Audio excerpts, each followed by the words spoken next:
mean, playing games. It's been almost 3 weeks. Will be 3 weeks by game time. Practice has been good. The focus in practice has been good. Players' preparation has been good. But I think they realize this is going to be a little different kind of game. These guys really run the ball, try to shrink the game, play really well on defense, don't give up very many explosive plays. They're big and physical, so it's going to be a different kind of game for us, and I think it's going to be a tough game. But we're looking forward to get back in Bryant-Denny Stadium and having the opportunity to play and compete. I think that's what these guys really look forward to. That's really what they want to do. It's an opportunity for them to create value for themselves and, for us to try to continue to create value as a team.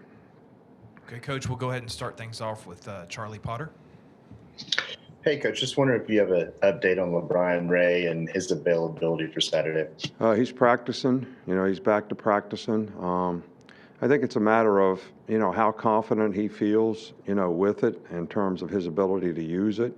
And does he feel like he has enough strength to be able to go in there and play? Maybe there's some role he can play in the game, but it's going to be strictly up to how he feels.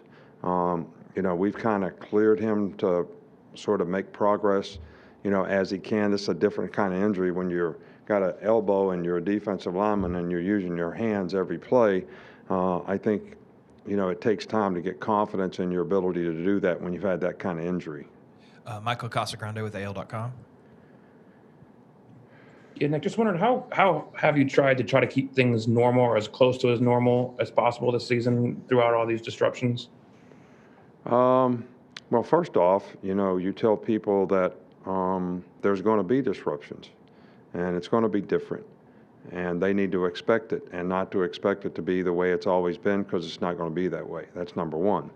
Number two, when we have disruptions and distractions, everybody's just got to handle it and, so what, now what? What are we going to do next? What can we control? What can we do next? How can we do the things that we need to do to try to continue to improve as a team and individually and collectively, try to accomplish goals that we have for the season? And, the guys have been pretty good at that. And it's a little different. No doubt it's different coaching that way. You don't have certain guys that practice certain days, and then all of a sudden you got other guys there and other guys aren't. But everybody just got to kind of roll on, and next guy up has to take advantage of the opportunity. And we've tried to keep the schedule pretty much the same and not make a lot of changes in what we would normally do. I think routine is really important to try to maintain rhythm, even if you miss a game. If you have questions, please use the raise your hand function. We'll go to Chris Walsh next. Yeah, Coach.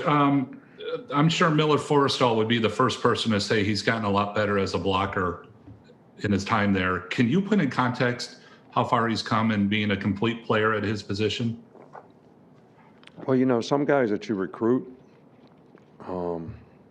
there's really no perfect player. So, some guys that you recruit, and we recruited Miller Forrestall because he came to camp, he was very athletic, he only weighed about 220 pounds. We knew he was going to be a developmental guy. He's a very good receiver. He had good hands. He's a really good athlete. So we knew that it was going to take time for him to get to 240 or 45 pounds and that he was going to have to develop as a blocker. He knew it. We knew it. He worked hard at it. We coached him hard to get it. And because of the kind of person he is and the kind of character he has, you're talking about a great person with lots of character, and he's driven to try to be the best, and so he makes strides, on a daily, weekly, yearly basis, and now he's a pretty complete player for us. All right, Coach, that's all we got. Thank you for your time. All right, thank you.